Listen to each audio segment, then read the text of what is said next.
Hey gang, I've got another portrait up for you today. It's in line with the series that I've been working on. I talk a little bit about applying the Reilly method to portraiture, and I look forward to sharing that with you. On another note, I have opened the doors on my Patreon page where I am telling the story of a possum in another dimension. I'd love to have you guys on board for that journey.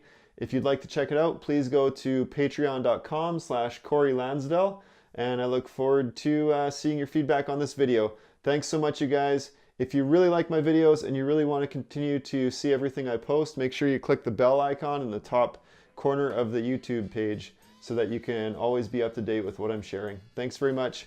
Check you later.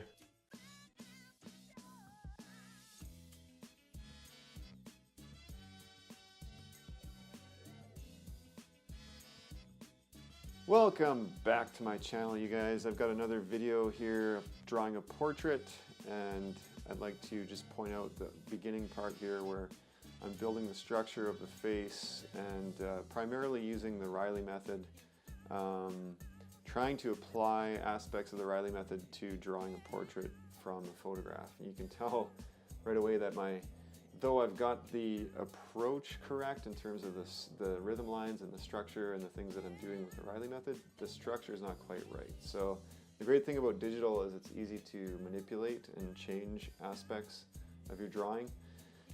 So you'll see me sort of make some corrective, I guess, corrections here as I go forward.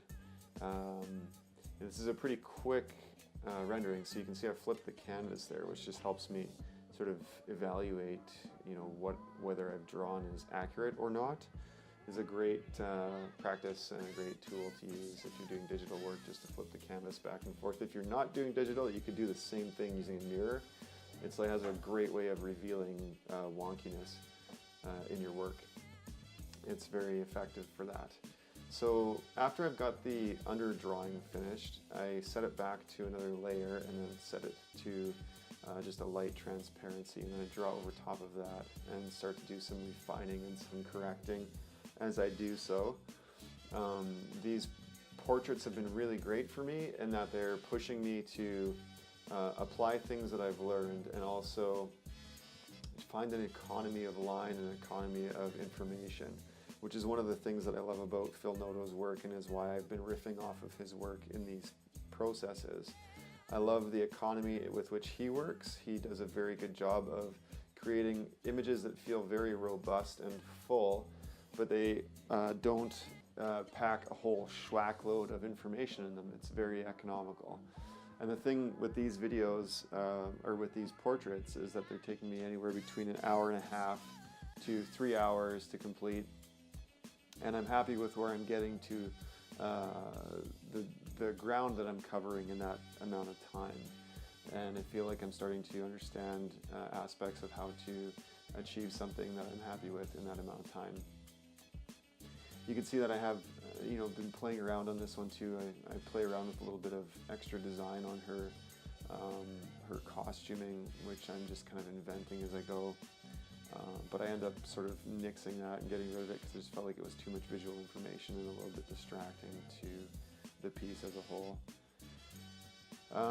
One of the things that I've found really great about this process, doing these portraits as well, is that it's sort of revealing to me some of my tendencies. So you might see during the playback of this video, there's portions of the video where I'm drawing lines directly over top of the photograph, and then evaluating those lines in relationship to my drawing, just to make sure that I'm getting angles correct. So angles of the nose, angles of the eyes, the tilt of the mouth, things of that nature.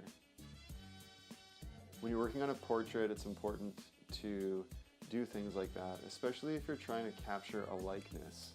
So if you're just doing a portrait that's more cartoony, or you're just using a photo as an inspiration to draw from, but not necessarily trying to capture a likeness of the person, those aspects are less important. But if you're trying to capture a likeness, the structure and the construction of the person's face is extremely important. And what that entails is just the relationship between lines and angles. So where does the corner of the mouth line up in relationship to the person's eye? Where does the corner of the mouth really line up in relationship to the person's nostril, things of that nature, because those features will, and I guess where they line up will really make or break whether or not the portrait looks like the person. With this piece, I was finished, quote unquote, and I posted the piece on social media late one night last week as I was just working. And when I posted it, I felt good about it. In the morning, I came back and looked at it, and I wasn't happy with what I saw. There was just some very subtle aspects of her face that were just not correct. So a little bit of a mouth tilt issue. Her cheek on the left-hand side of the piece was too round and full, and it didn't, I guess it wasn't accurate to the structure of her face. And her nose wasn't quite correct in its tilt either. Her right eye as well, the silhouette that's created against that dark part of her hair was just tilted up too much. It needed to come down some. So just little things like that, and they were subtle tweaks, but they sure made a difference in the final piece looking more correct to the source. And I was very happy. One of the things that excited me was that I was able to see those errors. It's something that I've constantly struggled with in my own work, is to be able to see when I'm creating something, whether it's 100% accurate or not. I feel that I have a tendency to be able to get things to like an 80% state in terms of likeness and in terms of completeness. And then from there, I sort of struggle, and I often tend to need other people's eyes and other people's feedback in order to make conscious and smart choices in order to get a piece to that sort of 100% finished state. So I felt like I was able to, in this case, see something wrong and then correct it and bring it closer. I never assume that any of my work is ever 100% completed. It's a process, and I think there's always room for improvement and there's always room to grow. But I was quite content with where this one ended up. With the color palette on this piece, I tried to dive in on my own based on sort of my learnings that I've pulled together from my previous exercises using Phil Noto's work as inspiration. So that with this one, I grabbed my own sort of color palette, thinking kind of back on the pieces that I've already done, the previous couple portraits that I've done in this vein. And I ran with that color palette. In the end, I ended up sort of desaturating her face because I kind of threw too much chroma in there, I think. And but other than that, I'm overall very happy with the color palette. And that was also sort of a high point for me in terms of this piece, is that I feel like I'm starting to maybe grasp some of the tendencies or some of the nuances with which Phil Noto works, and some of those things that make his pieces stand out and give them beauty in their economy. And so that's something that I'm trying to still wrap my head around and grow in, is to be able to economically draw and paint a portrait using simple colors, and to get something that's rich and feels robust without having to go in and paint like I normally do, which those paintings take a lot of time. They're a lot longer for me to complete. So this is exciting to me. I feel like my decision making and my processes as an illustrator / painter for portrait work is improving, and that's exciting. It's nice to see that growth and that stretch. So these videos, I've been trying to keep them short, these visual library videos, because I don't want to overwhelm you guys with my content and my ramblings. But if there's anything that you guys feel you're wanting to see more of, I would love to hear from you. I'd love to see your comments or see your suggestions around that. If there is, if you would like to see a longer play of this video, for example, I mean, I'm condensing the timeline on this as I have with my other pieces. If you'd like to see them play out in a longer fashion so you can kind of see more of the little decisions that I'm making and more of the nuances, then please let me know that too. I'm also recording these in a fashion where you're not seeing the interface for Photoshop.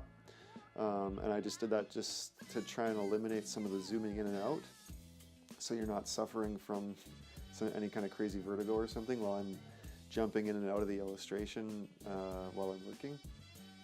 So I'm recording these, I'm creating basically a second window in Photoshop and then recording the second window. So all you're seeing is the painting process and not all the zooming in and out and menus and all that stuff. Trying to streamline it for you guys. But if you'd like to see something that's a little bit more robust, I'd be happy to put a video together like that, and it would be just a bit of a longer play with more of a walkthrough of my processes.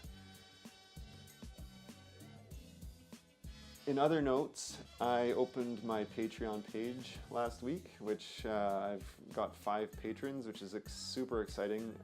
Thank you, my patrons. I love you guys.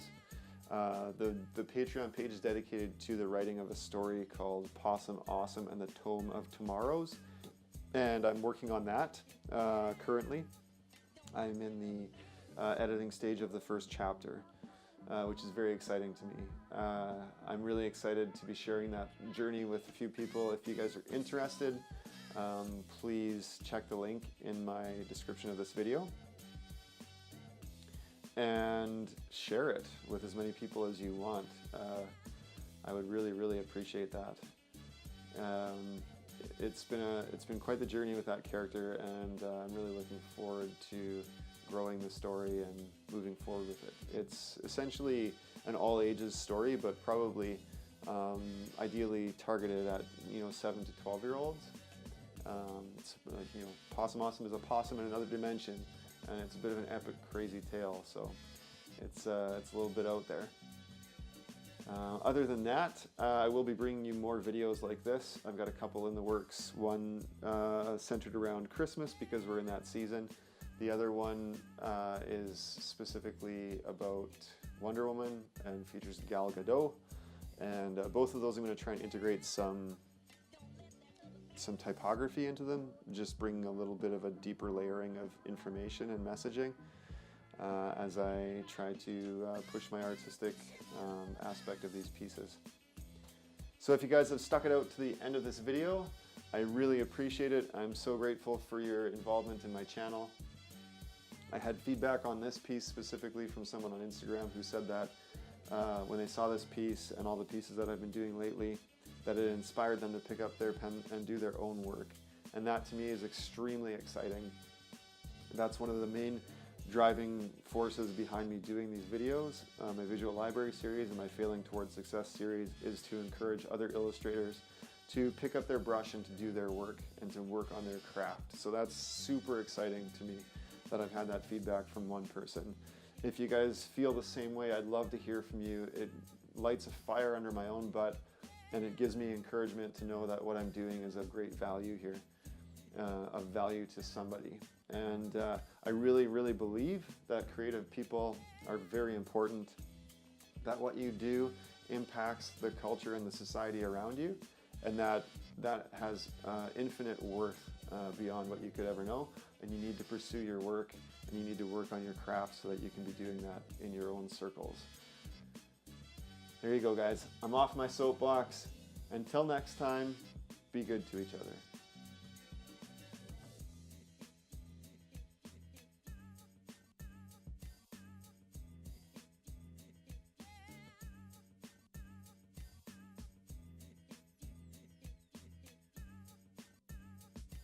So I'm going to be trying to make my YouTube channel a little bit more accessible. I'm going to be asking you, if you'd like, you can click one of the links on screen to watch a video that you haven't seen. If you'd like to subscribe, please click the subscribe button. And if you would like to leave a comment, I would appreciate it. I will check in with you guys next time. All right, take care.